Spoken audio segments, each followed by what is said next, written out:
सगळ्यांना सस्नेह जय महाराष्ट्र।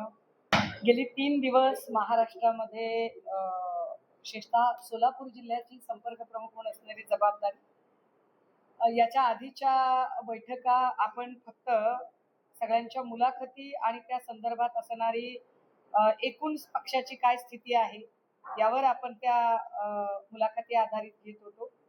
मात्र आता यावेळेला आपण ज्या संपूर्ण नेमणुका केलेल्या आहेत आणि त्या नेमणुकीनंतर गेल्या 2 महिन्यातला एकूण संघटनेचा आढावा घेण्यासाठीचा हा 3 दिवसांचा दौरा आयोजित केलेला, ज्याच्यामध्ये पहिल्या दिवशी मोहोळ आणि बार्शी विधानसभेची बैठक झाली।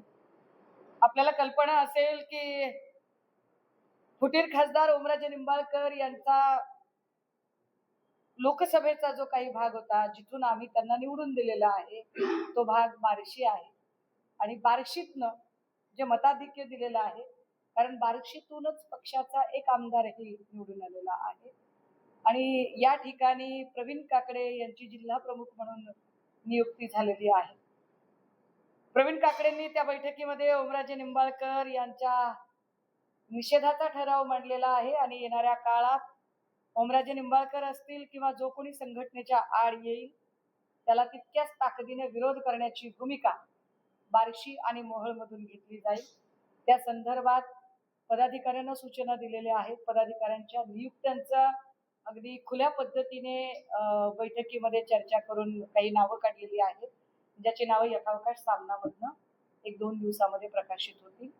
काल सोलापूर मध्य आणि उत्तरची प्रतापभाऊ चव्हाण जिल्हा प्रमुख आणि महानगर प्रमुख धाराशिवकर यांच्या उपस्थितीत कालची बैठक इथल्याही बऱ्यापैकी शिवविधी सेना, शिक्षक सेना, डॉक्टर सेल, विद्यार्थी कक्ष या सगळ्या विंग्सची बैजवार चर्चा झालेली आहे आणि त्याच्याही नियुक्त्या सामनामधनं येतील। संध्याकाळी सोलापूर दक्षिण मधलं संपर्क कार्यालयाचं उद्घाटन आणि त्यानंतर अक्कलकोट मधली बैठक संपन्न झालेली आहे आणि आज पुन्हा माढा, करमाळा, कुर्डुवाडी, सांगली आणि पंढरपूर, सांगोला या भागातल्या बैठका होत आहेत। हे सगळं करत असताना मला याची कल्पना आहे की सोलापूरमध्ये एकेकाळी जी शिवसेनेचा एक प्रचंड मोठी ताकद होती आणि काय पद्धतीने त्याला म्हणजे काय म्हणता येईल, कुंपणानं शेत खाल्लं म्हटल्यासारखं काही लोकांनी आतनं जी कीड लावायला सुरुवात केली, ती सगळी कीड आणि त्याच्यावर आता कीटकनाशक फवारणी ही पुन्हा व्यवस्थित सुरू आहे। मला विश्वास आहे की नवनियुक्त जिल्हा प्रमुख ही जी सगळी मंडळी आहेत, काल विशेषतः पूर्ण सोलापूरचं सहसंपर्क प्रमुख पद जे आहे, म्हणजे मी आणि इथले जिल्हा प्रमुख या सगळ्यांमध्ये एक दुवा असावा म्हणून दत्ता माने यांची सर्वानुमते सहसंपर्क प्रमुखपदी निवड झालेली आहे। सोलापूर मधल्या अनेक विषयांवर येणाऱ्या काळात जे उपक्रम केले जाणार आहेत त्यातलं महत्वाचं की रामरक्षा आंदोलन, की ज्या लोकांनी म्हणजे जी भाजपा ना खाऊंगा ना खाने दूंगा म्हणत होती, त्या भाजपाने सर्वसामान्य लोकांना तर लुटलं, परंतु देवालाही लुटायला ही माणसं कमी पडत नाहीयेत। ज्या पद्धतीने राम मंदिरातल्या दानपेटीची चोरी झाली आणि या दानपेटीच्या चोरीवर एकही जण तोंड उचकटत नाही, ज्यांना जात आणि धर्मामध्ये भांडणं लावणं फार सोपं वाटतं आणि त्यासाठी हिरिरीने ते पुढे येतात। कधी लव जिहादचा मुद्दा घेऊन येतात, कधी ओबीसी विरुद्ध मराठ्याचा मुद्दा घेऊन येतात, कधी आरक्षण उपवर्गीकरण समर्थनार्थ आणि आरक्षण उपवर्गीकरण विरोधात असे मुद्दे ते घेऊन येतात। मात्र राम मंदिर, ज्या राम मंदिराच्या प्रश्नावर या लोकांनी भावनिक करून सत्ता काबीज केली, त्या राम मंदिरातल्या दानपेटीच्या चोरीबद्दल हे लोक बोलत नाहीत। ते रामरक्षा आंदोलन येणाऱ्या काळामध्ये पक्ष मोठ्या प्रमाणात सोलापूरमध्ये राबवेल आणि सगळ्या विधानसभा निहाय हे रामरक्षा आंदोलन सगळीकडे होईल।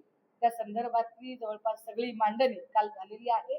यथावकाश त्याच्या तारखा आपल्या समोर जाहीर केल्या जातील। या जिल्ह्याची संपर्क प्रमुख या नात्यानं एका महत्वाच्या मुद्द्याकडे मी आपल्या सगळ्यांचं लक्ष वेधलं पाहिजे। काही दिवसांपूर्वी शिवसेना उद्धव बाळासाहेब ठाकरे पक्षाचे नेते सन्मान्य संजय राऊतजी यांनी काही भूमिका मांडली। खरं तर या भूमिकेमध्ये पालकमंत्री जयकुमार गोरे यांचं तसं काही मध्ये बोलायचं काही कारण नव्हतं. पण तरीही जयकुमार गोरेंनी कारण नसताना काही विधानं केली जी अत्यंत अप्रस्तुत होती, अव्यवहार्य होती आणि ती प्रासंगिक तर अजिबातच नव्हती. पण कदाचित आता सगळ्या भाजपमध्ये एक ट्रेंड आहे, नॉइझी गँगमध्ये भरती होण्यासाठी सगळे डेस्परेटली प्रयत्न करत आहेत. जो जितका वाह्यात बोलेल कदाचित फडणवीस त्याला तितक्या लवकर जवळ करतील असा एक ट्रेंड आमदारांमध्ये चालू आहे. त्यामुळे प्रत्येक जण वाह्यात बोलण्याची स्पर्धा करत आहे.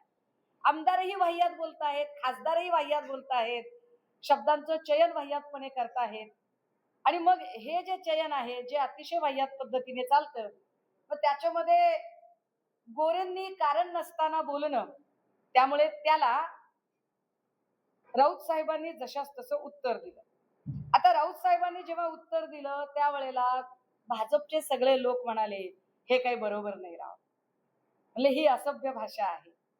पण आता आमची अडचण काय आहे माहितीये का, जैसा देश वैसा भेस, ज्याला जी भाषा कळते त्या भाषेत बोललं पाहिजे. म्हणजे समजा आता जर मला कानडी येत नाही आणि काही जर पत्रकार कानडी भाषेतले असतील, मी कानडी भाषेचा आदर करणाऱ्यांपैकी आहे, पण मला कळत नाही तर ते कदाचित माझ्याशी मराठी भाषेत बोलतील. एखाद्याला समजा इंग्रजीच कळते आणि त्याला अमुक कळत नाही तर मी कदाचित त्याच्याशी इंग्रजी भाषेत बोलेल, अजून कुठल्या भाषेत बोलेल. ज्याला जी भाषा कळते त्या भाषेत आपण त्याच्याशी बोललं पाहिजे. त्यामुळे पालकमंत्री जयकुमार गोरे यांना जी भाषा कळते त्या भाषेमध्ये बोलायचा प्रयत्न केला. आता मग पुन्हा काही जण म्हणतील ताई तुम्ही भाषेचं समर्थन करताय का? नाही, मी समर्थनाच्या वगैरे भानगडीत पडत नाही. त्यांना कोणती भाषा कळते, कारण त्यांच्या तोंडी तीच भाषा असते आणि म्हणून मी आपल्याला जरा ती भाषा काय आहे ती सांगितली पाहिजे. एक व्हिडिओ आपल्या सगळ्यांच्यासाठी खास मी ठरवून आणलाय.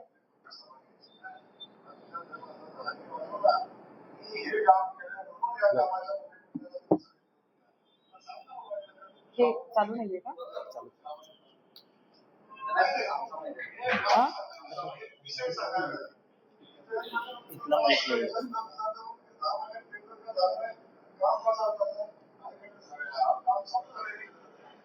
ही भाषा आहे जी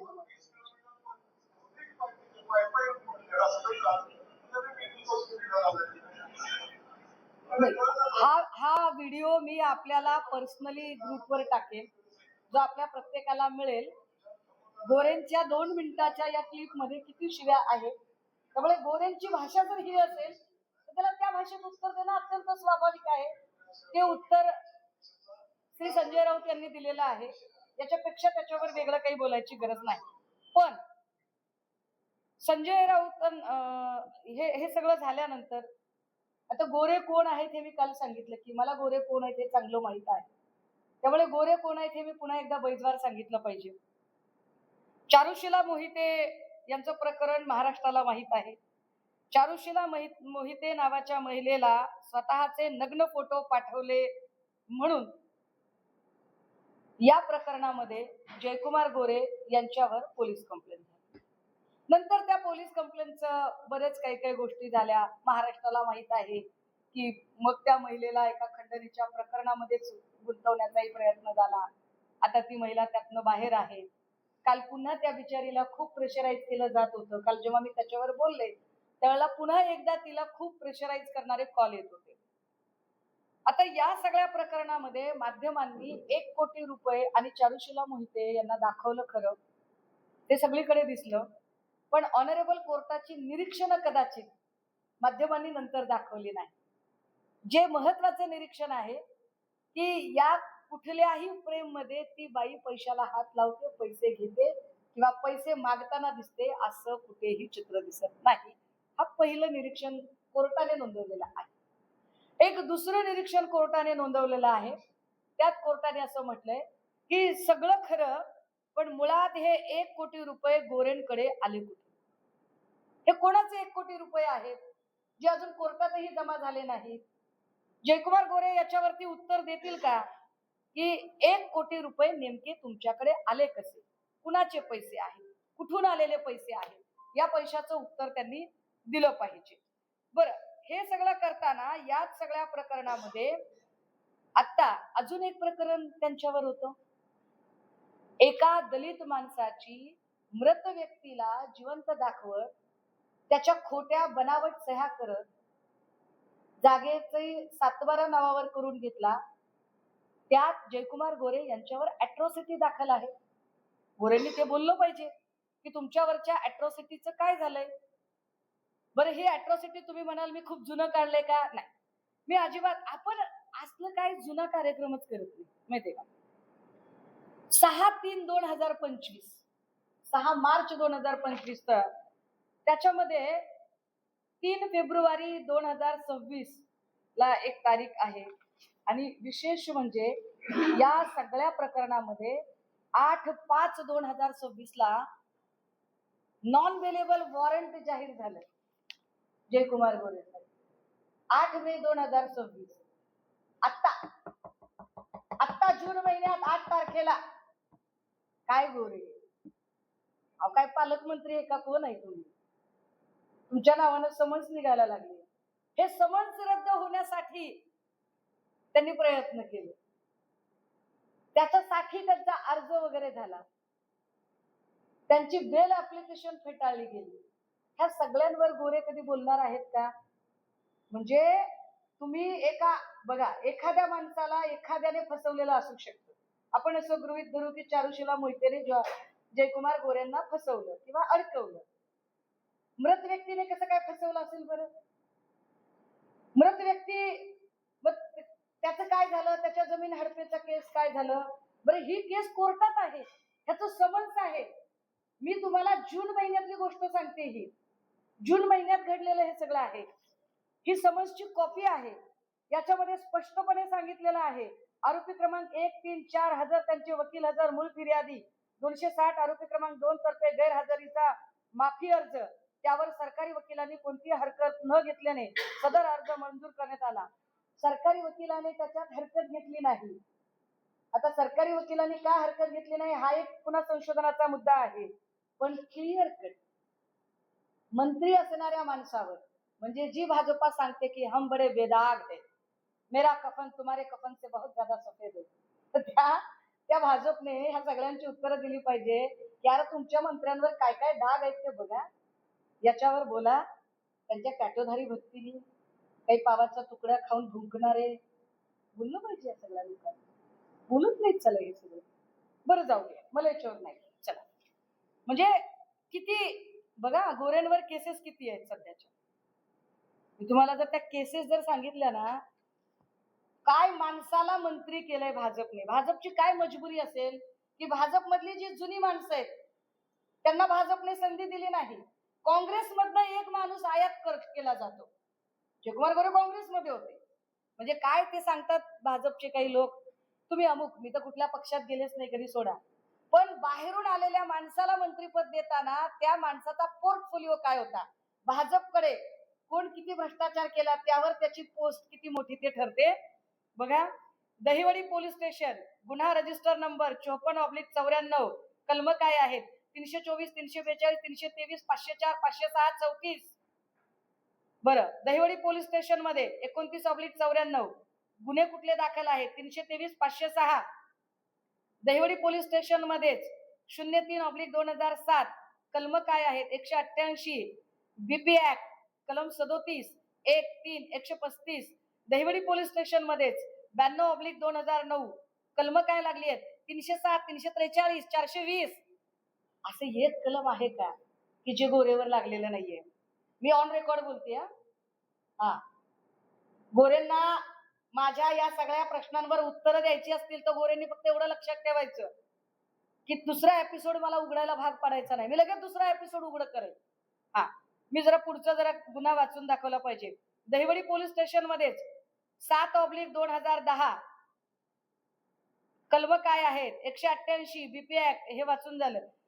दहिवडी पोलीस स्टेशन मध्येच 22/2010 188, बीपी ऍक्ट कलम 37. दहिवडी पोलीस स्टेशन मध्येच 160/2013 कलम 141, 143, 147. दहिवडी पोलीस स्टेशन मध्येच 161/94 कलम काय आहे 452, 323, 504, 506 34 दहिवडी पोलीस स्टेशन मध्ये 39/2015 कलम काय आहेत 143 147 148 149 326 312 313 504 506 427 353 दहिवडी पोलीस स्टेशन मध्येच 24/2020 गुन्हा दाखल आहे. कलम काय आहेत 143 147 149 452 506 दहिवडी पोलीस स्टेशन मध्येच अदखलपात्र गुन्हा दाखल आहे. कुठला आहे 245/94 भारतीय दंडविधान 504 506 म्हसवड पोलीस स्टेशन मध्ये गुन्हा दाखल आहे 16/2015 भारतीय दंडविधान कलम 452 504 म्हसवड पोलीस स्टेशन मध्ये अजून एक गुन्हा दाखल आहे 37/2015 भारतीय दंडविधान संहिता क्रमांक 323 504 506 सह आर्म ऍक्ट कलम सुद्धा लागलेला आहे. बरं, मिरज पोलीस स्टेशन मध्ये गोरेंवर गुन्हा दाखल आहे. मी कुंडली वाचते गोरेंच्या, मी गोरेंना ओळखते, मी गोरेंना खूप चांगली ओळखते, मी गोरेंची कुंडली वाचते. मिरज पोलीस स्टेशन मध्ये गुन्हा दाखल आहे 19/2009 भारतीय दंडविधान संहिता क्रमांक 406 409 420 कलम. तर ज्याला फार कायद्याचा अभ्यास नाही त्यालाही कळतं 420 कुणाला म्हणतात ते. गोरेंवर कलम आहे 420. मिस्टर जयकुमार गोरे 420. ठीक आहे. आता हे 420 कलम आहे 420 465 468 120 ब 34 वगैरे. मिरज ग्रामीण मध्ये गुन्हा दाखल आहे 24/2000 भारतीय हत्यार अधिनियम त्याच्या संबंधाने गुन्हा दाखल आहे. इस्लामपूर मध्ये पण गुन्हा काय कीर्ती आहे ना, काय कीर्ती आहे, म्हणजे असं मीठ मोहऱ्याने दृष्ट काढावी अशी कीर्ती आहे. इस्लामपूर पोलीस स्टेशन मध्ये 185/2002 भारतीय दंडविधान संहिता 143 147 148 149 307 504 सोलापूरकरांना काय काय पालकमंत्री लाभलेले आहेत. चला पुढे. सातारा शहर पोलीस स्टेशन मध्ये पण एक गुन्हा दाखल आहे 803/2016 आणि कलम आहे भारतीय दंडविधान संहिता 354. 354 कशात लागतं हे मी सांगायचे. प्रभू श्रीरामाचा वारसा सांगणारा पक्ष. ज्या प्रभू श्रीरामाने एक पत्नी एक वचनी एक बाणी असा विचार सांगितला होता तिथे 354 कलम आहे या माणसावर. IT ऍक्ट 67 अ. सातारा शहर पोलीस स्टेशन 143/215 भारतीय दंडविधान संहिता क्रमांक 353 342 365 506 34. मी साधारणतः तुम्हाला 19 गुन्हे वाचून दाखवले. दादा हो, पत्रकार सजग पत्रकारांना ही साधी गोष्ट माहिती असेल. एक साधारण 4 ते 5 गुन्ह्यांपेक्षा जास्त गुन्हे जेव्हा दाखल होतात तेव्हा मोकाची फाईल तयार होते. भाजपा अनेक लोकांवर मोका लावायला तयार होते. काय कारण असेल बरं की 19 गुन्हे दाखल असतानाही हा माणूस मंत्री झालेला आहे. बरं, या गुन्ह्यांच्या मी तुम्हाला इसवी सन वाचून दाखवले. तर याच्यातले काही गुन्हे हे आधीच्या पक्षात असताना पण दाखल आहेत. म्हणजे माझा पक्ष किंवा आधी महाविकास आघाडी काँग्रेस सत्तेत असताना काँग्रेसमध्ये सत्ताधारी आमदारांवर गुन्हे दाखल करण्याची मुभा पोलीस स्टेशनला होती. हे फार विशेष आहे. आणि पोलीस स्टेशनने गुन्हे दाखल करून घेतले. हे गुन्हे सगळे दाखल होते. कदाचित हे गुन्हे दाखल होते म्हणून गोरेंनी भाजपकडे उडी मारली का? कदाचित हे गुन्हे दाखल होते आणि मोकाची फाईल तयार झाली असती म्हणून गोरे तिकडे गेले का? गोरेंनी उत्तर दिली पाहिजे. कारण गोरेंना मी छान ओळखते, गोरे कुणाला ओळख नसते. गोरेंनी ह्या सगळ्यांची उत्तरं दिली पाहिजेत की एवढे गुन्हे दाखल असणारा. आणि आता मला फडणवीसांनाही मी विचारलं पाहिजे की अशी काय मजबुरी आहे तुमची की ज्यांनी भाजपच्या सत्तेचं वारूळ बांधलं ते भाजपचे जुने जाणते सगळे जुने लोक सोडून तुम्हाला पक्ष बदललेला आणि साधारणतः एवढे गंभीर गुन्हे अंगावर असणारा हा माणूस तुम्हाला मंत्री म्हणून घ्यावा लागला. अशी काय मजबुरी आहे? काय भाजपकडे माणसं नाहीयेत? किती लोकांचे नेते चोरता. बरं, चोरताना जरा चांगला तरी माल, असं सेलमध्ये आउटडेटेड झालेला माल काय चोरताय? चला, मी जरा पुढचा एक महत्वाचा मुद्दा सांगितला पाहिजे. माझ्या हातात एक अजून एक FIR आहे. या सगळ्यांच्या कॉपीज आहेत बरं का. मी फक्त मोबाईलवर नाही, या सगळ्या प्रत्येकाचं मी जे बोलले त्या प्रत्येकाचं डॉक्युमेंट आहे. ज्यांना डॉक्युमेंट पाहिजे त्यांना PDF फाईल द्यायला मी तयार आहे. मी पुराव्याशिवाय कधीही बोलत नाही. कोरोना काळ आला आणि कोरोना काळमध्ये काहीही संबंध नसताना भाजपने एक आवळी उठवली की पेडणेकर ताई आणि सगळ्यांना परेशान करायचा प्रयत्न केला. त्यांच्याकडे मार्केटिंगची फार मोठी यंत्रणा आहे. परंतु भाजपाला जरा ह्याचा आरसा दाखवणं गरजेचं आहे की जयकुमार गोरे यांचं जे छत्रपती शिवाजी एज्युकेशनल इन्स्टिट्यूट आहे, त्याचं मायनीमध्ये एक मेडिकल कॉलेज आहे. या मायनीतल्या मेडिकल कॉलेजला एक काय म्हणता येईल त्याला, कोविड सेंटर दिलेलं होतं. ज्या कोविड सेंटरमध्ये रुग्णांचा मोफत उपचार व्हावा अशी अपेक्षा होती, पण तो रुग्णांचा मोफत उपचार न होता काय केलं याच्यामध्ये, तर परत एकदा सांगितलं पाहिजे की जुलै 2024 ला मायनी मेडिकल कॉलेजमध्ये, आणि मी आता याच्या मागे लागणार आहे गोरे, मी याच्या मागे लागणार आहे, मी हे नुसतं प्रेस पुरतं काढलेलं नाही. कोरोनामध्ये एक कोविड सेंटर दिलं होतं. हे कोविड सेंटर अधिग्रहित केलं होतं सरकारने. सरकारने अधिग्रहित केलेल्या कोविड सेंटरला औषधं आणि स्टाफ सरकारने पुरवलेला होता. पण असं असताना सुद्धा गोरेंनी एक वेगळं अग्रीमेंट दाखवलं. अग्रीमेंट काय दाखवलं? महात्मा फुले जन आरोग्य योजनेचे MCO म्हणजे मेडिकल चीफ ऑफिसर श्री कुंभार यांच्या सोबत आम्ही अग्रीमेंट केलेलं आहे स्वतंत्रपणे. सरकारकडे एक वेगळा अकाउंट नंबर असताना पत्नीशी संबंधित असणारा अकाउंट नंबर कोविडची बिलं उचलायला गोरेंनी दिला. मी हे सप्रमाण कागदोपत्री केव्हाही दाखवायला तयार आहे. बरं, हे सगळं झालं आणि मग हे सगळं बनावट प्रकरण. गोरे एवढ्यावर थांबले नाही. गोरे म्हणजे एकदम ते लट्टू मुत्यानाचा रिलय ना, त्या पद्धतीने काय केलं बघा. 1 जानेवारी 2025 ला कोविड सेंटरला एक माणूस मेला. मायनीच्या कोविड सेंटरला 1 जानेवारीला एक माणूस मेला. पण गोरे म्हटल्या लट्टू मुत्याना स्वामी 2026 ला जो माणूस 1 जानेवारी 2025 ला मेला होता, 10 फेब्रुवारी 2025 ला 1 महिन्यानंतर तो माणूस बिल उचलायला जिवंत झाला. त्याच्या नावाने बिल उचललं. आणि असं बिल हे एक बिल मी दाखवते, अशी साधारणतः 223 बिलं उचलली गेली. ही 223 बिलं जेव्हा उचलली तेव्हा देशमुख नावाच्या एका माणसाने माहिती अधिकारखाली सगळी माहिती मागवली आणि संबंधित व्यक्तीवर गुन्हा दाखल झाला पाहिजे असं म्हटलं. आरोपी क्रमांक 1 जयकुमार गोरे, गुन्हा दाखल झाला पाहिजे. पोलीस स्टेशनने गुन्हा दाखलच करून घेतला नाही. आता त्याने का गुन्हा दाखल करून घेतला नाही तोही सस्पेन्स सांगते.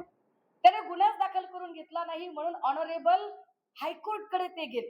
156 खाली सेशन कोर्टला गेले असते, पण ते हायकोर्ट कडे गेले आणि हायकोर्ट कडून 206 प्रमाणे त्यांनी एक ऑर्डर काढली. ती ऑर्डर ती यायची होती की बाबा हा गुन्हा दाखल झाला पाहिजे. त्याच्या आधीच गुन्हा दाखल झाला आणि गुन्हा दाखल होताना जुजबी काही लोकांची नावं घेतली गेली. पण विशेष या सगळ्या चौकशीत एक गोष्ट कळली की जानेवारी 2025 ला जो माणूस एक माणूस दगावलेला दाखवलेला आहे त्या काळामध्ये, आणि जो 1 महिन्याने माणूस जिवंत झालेला आहे, आणि जी बिलं जो करार दाखवलेला आहे MCO मेडिकल चीफ ऑफिसर कुंभार यांच्या सोबतचा, कुंभार या व्यक्तीला शोधून आणण्यात आलं आणि त्यांची साक्ष नोंदवली. तेव्हा त्यांनी सांगितलं मी MCOच नव्हतो आणि मी अशा प्रकारचा कुठला करारच केलेला नाही, माझ्या सह्याच बनावट आहे. आता गोरेंना वाचवण्यासाठी अजून एक प्रयत्न झाला आणि सांगितलं गेलं की नाही, याच्यात गोरेंचा संबंध नाहीये. कोर्टातून ऑर्डर यावी याच्या आधीच तात्काळ पोलीस स्टेशनच्या लेवलला पटापट गोष्टी घडल्या आणि जुजबी लोकांची नावं घेऊन एक FIR दाखल झाली. विशेष याच्यामध्ये चार्जशीट सुद्धा दाखल झाली आणि चार्जशीट मधनं गोरेंचं नाव वगळलं गेलं. पण गोरेंचं नाव वगळणारा पोलीस ऑफिसर जो होता तो कोण होता? तर तो हा होता घनश्याम सोनवणे. हा आहे वडूज पोलीस स्टेशनचा PSI. हा कोण आहे घनश्याम सोनवणे वडूज पोलीस स्टेशनचा? तर बघा, ज्याने जयकुमार गोरेंचं नाव वगळले त्याने गुरुपौर्णिमेला ही पोस्ट केली आहे आणि याच्यात लिहिलंय आभाळ लागत माया तुझी आम्हावरी राहुदे. PSI वर आभाळ लागत माया तुझी. काय कसली माया करायची असेल बरं? सब मोह माया है. ही कोणती माया होती की घनश्याम सोनवणेला ही पोस्ट करावी लागली? आता PSI घनश्याम सोनवणे माझी इच्छा नसताना तुम्ही रडारवर आलाय आणि मला याच्यावर उत्खनन करावं लागेल. याच्यातनं तुम्हाला कळलं असेल की का कोविडच्या प्रकरणामध्ये तक्रार झाली नाही किंवा का हायकोर्टमध्ये प्रकरण चालू असतानाच या सगळ्यांमध्ये जी चार्जशीट दाखल झाली त्या चार्जशीट मधनं गोरेंचं नाव वगळलं गेलं. पण नाव वगळलं म्हणजे गोरे सुटले असं नाही. अजून वरच्या कोर्टात अपील झालेली आहे, अजून प्रकरण चालू आहे आणि मी हे सगळं ऑन रेकॉर्ड ऑन पेपर बोलत आहे. आता हे एवढं सगळं चालू असताना गोरेंचा व्यवसाय काय? गोरेंकडे असं काय आहे बरं की एवढ्या कोट्यावधीच्या गाड्या आहेत, सगळं आहे. मग अशी प्रताप भाऊ सांगत होते, खरं तर आम्हाला सेंटर पॉइंटला का थांबावं लागावं? रेस्ट हाऊस मिळणे हा आमचाही अधिकार आहे, विश्रामगृह मिळालं पाहिजे आम्हाला. पण आम्हाला सोलापूर विश्रामगृहामधून असं कळलं की सोलापूर विश्रामगृहातले जे 2 सूट आहेत ते फक्त आणि फक्त पालकमंत्र्यांच्या साठीच आहे. पालकमंत्र्यांनी त्याचं इंटेरियर डिझाईन वगैरे सगळं करून घेतलंय. एकीकडे मोदी काटकसरीने वागा वगैरे सांगतायत, परंतु गोरे साहेबांनी मात्र चांगले 10 कोटी रुपये खर्च करून 2 सूट अतिशय सुंदर पद्धतीने करून घेतले. मी पत्रकारांना वेगळं सांगायची गरज नाही, तुम्ही सोलापूरचेच पत्रकार आहात, त्यामुळे तुम्हाला ते सूट चांगले माहीत असतील. आता त्या सूटचा वापर कोणत्या कोणत्या कारणासाठी काय काय केला जातो तो गोरे साहेबांना माहिती, त्याच्यावर आम्ही काही फार बोलणार नाही. पण नेमकी गोरेंची प्रॉपर्टी वाढली कशी यावरही माहिती अधिकार टाकला होता. मी कालच म्हटलं की मी अजिबात उत्खननात जात नाही, पण मग तुम्ही असं हे करायचं नाही. तर मग मला असं कळलं की 2019चा एक ITR त्यांनी इलेक्शनच्या निमित्ताने दिलेला होता आणि त्या ITR मध्ये त्यांनी असं लिहिलं की त्यांच्या पत्नी सोनिया गोरे या कमावत्या आहेत आणि त्यांना किती मिळते, तर त्यांना वार्षिक साधारणतः 56 लाखाचं पॅकेज मिळतं. सुहास पाटील नावाचे हे कोणी ठेकेदार आहेत. कोण सुहास पाटील? कोणत्या काय कामाचा कसला वर्क पोर्टफोलिओ आहे? कोणत्या कामासाठी वार्षिक 56 लाखाचं पॅकेज मिळत होतं? ह्याची कुठलाही वृत्तांत काहीही उपलब्ध नाही. माझी अपेक्षा आहे की गोरे या सगळ्या प्रश्नांची उत्तरं देतील, कारण गोरे साहेबांना चुनुकदार कामगिरी करण्याची लहर आली होती. ती चुनुकदार कामगिरी करण्यासाठी मी कसा फडणवीसांच्या गळ्यातला ताईत आहे हे दाखवण्यासाठी जयकुमार गोरेंनी त्यांच्या पद्धतीने गरज नसताना एका वादात उडी घ्यायचा प्रयत्न केला. तर आता इतकी उडी घेतलेलीच आहे और अगर इतना शहादत देने का शौक है ही आपको, तर आता या सगळ्या प्रश्नांची उत्तर मी पुढच्या दौऱ्यात सोलापूरला येईपर्यंत जयकुमार गोरे देतील अशी मला अपेक्षा आहे. आणि हो, मी तरीही या सगळ्यांमध्ये तुम्ही जे वेगवेगळ्या टोल नाक्यांवर जे कलेक्शन करायचात त्याच्यावर मी काहीही बोललेली नाही. ते मी जरा सोडून देते, चहा पाण्याला लागतं मी सोडून देते, मी त्याच्यावर काही फार बोलत नाही. पण हे सगळे जे 19 गुन्हे असताना भाजपने जुने सगळे निष्ठावंत बाजूला सारून एका परक्या जिल्ह्यातला माणूस इथे आणण्यामागे नेमकं काय कारण होतं हे सांगितलं पाहिजे. आणि तुम्ही नाही सांगितलं तर महात्मा फुले जन आरोग्य योजनेचं फक्त सोलापूर किंवा साताऱ्यात नाही तर उभ्या महाराष्ट्रात काय झालं याचा रिपोर्ट मी तुम्हाला देईन.